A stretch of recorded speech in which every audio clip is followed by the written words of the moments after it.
အဲ့တော့ကိုယ့်ရဲ့လုပ်ငန်းမှာနော်ကိုကနေရာတိုင်းနေ့တိုင်းချိန်တိုင်းမှာပါနေရမယ်ဆိုလို့ရှိရင်ကျွန်တော်တို့လုပ်ငန်းရှင်တွေက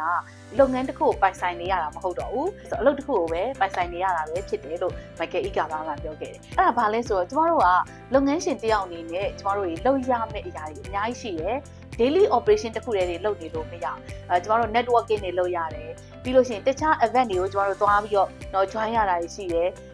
်ဒီ supplier နဲ့ချိတ်ဆက်ရတာရှိတယ်နော် meeting တွေတက်ရတာရှိတယ်တခြားအဝယ်ပိုင်းတွေကိုစဉ်းစားရတယ်အယောင်းပိုင်းတွေကိုစဉ်းစားရတယ်အဲ့တော့ကျွန်တော်တို့လုပ်ငန်းရှင်တွေအနေနဲ့လုပ်ရတဲ့ area တွေတိတ်များတယ်အဲ့တော့လုပ်ငန်းရှင်တွေအနေနဲ့က daily operation မှာကိုကအသေးစိတ်အကုန်လုံးကိုလိုက်ပြီးတော့ဘယ်သူဘာလုပ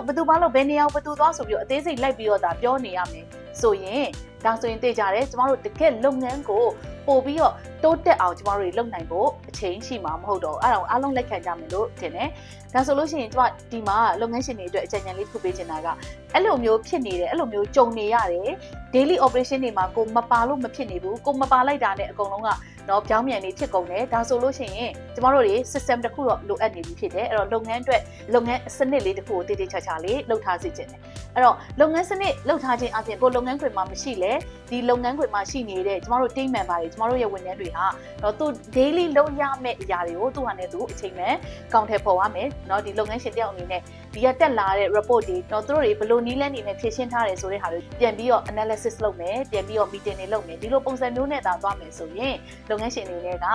လုပ်ငန်းရဲ့နေရာတစ်ခါမှာကိုပါနေရမှာမဟုတ်တော့ဆိုတော့အဲ့ဒီလိုမျိုးဖြစ်ဖို့အတွက်ကျွန်တော်တို့မလုပ်ကြမလဲအဲ့တော့ကျွန်တော်တို့ရဲ့လုပ်ငန်းမှာကျွန်တော်တို့ရဲ့ team member တွေကိုတည်တည်ချာချာကျွန်တော်တို့ build up လုပ်ရမယ်ကိုယ့်ရဲ့လုပ်ငန်းမှာရှိနေတဲ့ဝန်ထမ်းတွေဟာကိုယ်နဲ့တကယ် vision တူတဲ့သူတွေဖြစ်ရသူတို့ကိုယ်တိုင် growth mindset ရှိရမယ်သူတို့ကိုယ်တိုင်တိုးတက်ခြင်းစိတ်ရှိရမယ်ဆိုတော့ဒီလိုမျိုးတွေရှိဖို့အတွက် self development plan တွေကျွန်တော်တို့ဆွဲရမယ်ဒီ system ထဲမှာဆိုလို့ရှိရင်ဒီဝန်ထမ်းတွေကိုကျွန်တော်တို့ဘယ်လို training တွေပေးမလဲသူတို့တွေလုပ်ငန်းခွင်မှာဒီပို့ပြီးတော့เนาะဒီစ조사လာအောင်ဘယ်လို motivation တွေလုပ်မလဲဒါတွေကိုလည်းကျွန်တော်တို့တွေ system ထဲမှာထည့်ဆွဲထားမှာဖြစ်တယ်ဆိုတော့အဲ့တော့ဝန်ထမ်းတယောက်တစ်ခါတည်းအလုပ်မလုပ်ဘူးเนาะကိုပြောထားတဲ့အတိုင်းမလုပ်ဘူးဆိုတာဒီ तू မလုပ်ချင်လို့မလုပ်တာဖြစ်ချင်မှဖြစ်မယ်အဓိက तू ဘာလုပ်ရမယ်မသိလို့လည်းဖြစ်နိုင်တယ်အဲ့တော့ဘယ်အချိန်မှာဘာလုပ်ရမလဲဘယ်သူတွေလုပ်ရမလဲဆိုတာသိဖို့အတွက်ဆိုကျွန်တော်တို့ဘာလုပ်ရမလဲဆိုတော့ standard operating procedures တွေเนาะကျမတို့ရဲ့ဘယ်သူပဲလုပ်ဘယ်အချိန်ပဲလုပ်ဘယ်နေရာမှာပဲလုပ်တပုံစံနဲ့ result တမတ်ထဲထွက်လာမယ် standard operating procedures တွေเนาะလုပ်ထုံးလုပ်နည်းတွေကျမတို့ရေးထားရမယ်ဒီ standard operating procedures တွေကလည်း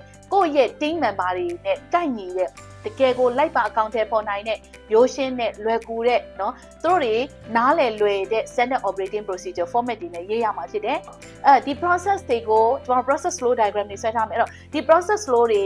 SOPs တွေကိုစနစ်တကျသာရေးထားမယ်ဆိုလို့ရှိရင်ကျမတို့ team member တွေကဘယ်အချိန်မှာဘာလုပ်ရမလဲဆိုတော့သူတို့တည်တည်ချာချာသိပြီးတော့လိုက်ပါပြီးတော့အကောင့်ထဲပေါ်နိုင်မယ်အဲ့ဒီအခါမှာကျမတို့အမားတွေနေသွားမယ် waste တွေလျော့သွားမယ်အဲ့တော့အမားတွေနေသွားတဲ့အတွက်ဘာဖြစ်လဲဆိုတော့သူတို့လည်းလုပ်ငန်းခွင်မှာပိုပျော်ပျော်ရွှင်လာမယ် motivation တွေတက်လာမယ်ဒီ system for your business ဆိုတဲ့အတန်းလေးမှာကျမတို့ကဆွမ်းနာကပြောတဲ့ထိရောက်တဲ့ SOPs တွေကိုဘယ်လိုရေးမလဲเนาะထိရောက်တဲ့ process flow diagram တွေဘယ်လိုဆွဲမလဲပြီးရင်ကိုယ့်ရဲ့ team member တွေဒီ SOP တွေကိုလိုက်ပါအကောင့်ထဲပေါ်နိုင်အောင်အသုံးပြုနိုင်အောင်ဘယ်လိုပြန်ပြီးတော့ training တွေပေးရမလဲဒါတွေကျွန်တော်တို့လေ့လာရမယ်ဒီဝန်ထမ်းတွေရဲ့ absent rate တွေ turnover rate တွေလျော့သွားအောင်ကျွန်တော်တို့ဘာတွေလုပ်ရမလဲဒါတွေကျွန်တော်တို့လေ့လာရမယ်ပြီးရင်ကျွန်တော်တို့ ਨੇ ဒီဝန်ထမ်းတွေနဲ့ကြားမှာပို့ပြီးတော့เนาะအချိတ်ဆက်မိမိရှိဖို့ဝန်ထမ်းအချင်းချင်းအချိတ်ဆက်မိမိရှိဖို့အတွက် workplace management system ကိုလည်းဒီမှာလေ့လာရမယ်အဲ့တော့ကျွန်တော်တို့ရဲ့ Genius Training Center ကနေပြီးတော့system for your business ဆိုတဲ့အတန်းလေးတွေကိုဖွင့်ပေးဖို့ရှိပါတယ်အဲ့တော့ဒီသင်တန်းတွေကိုလာရောက်ပြီးတော့တက်ခဲ့တဲ့လုပ်ငန်းရှင်တွေလည်းအများကြီးတိုးတက်ပြောင်းလဲသွားကြတယ်လုပ်ငန်းခွင်မှာတော်တော်လေးကို area တော်တော်များများကိုလက်လွတ်လို့စပြီးတော့ရနေပြီဒီ system တစ်ခုရဖို့ဆိုတာကအချိန်ပေးပြီးဆောက်ရမှာဖြစ်တယ်အဲ့တော့ဒီ system ရှိရုံနဲ့မရဘူးကျမတို့ဒီ system ကိုလိုက်ပါအကောင့်ထဲပေါ်မယ်ကျမတို့ team member တွေရဲ့ attitude တွေ mindset တွေကလည်းကောင်းဖို့လိုအပ်တယ်မလုံမရှုံမပြုတ်ဆိုတဲ့ဝန်ထမ်းတွေနဲ့တောင်ဆိုရင်တော့ဒီ system ကအဆင်မပြေဘူးအဲ့တော့သူတို့ကိုယ်တိုင်လည်းကိုယ်နဲ့အတူတူလိုက်ပါပြီးတော့စ조사နိုင်တဲ့ growth mindset ရှိတဲ့တကယ့်ကို passionate ဖြစ်တဲ့ဝန်ထမ်းတွေကိုပါရအောင်ဘယ်လိုလုပ်ရမလဲဆိုတာကိုဒီသင်တန်းမှာလေ့လာရမှာဖြစ်ပါတယ်ဆိုတော့အားလုံးကို system for your business အတန်းကနေပြီးတော့ကြိုဆိုပါတယ်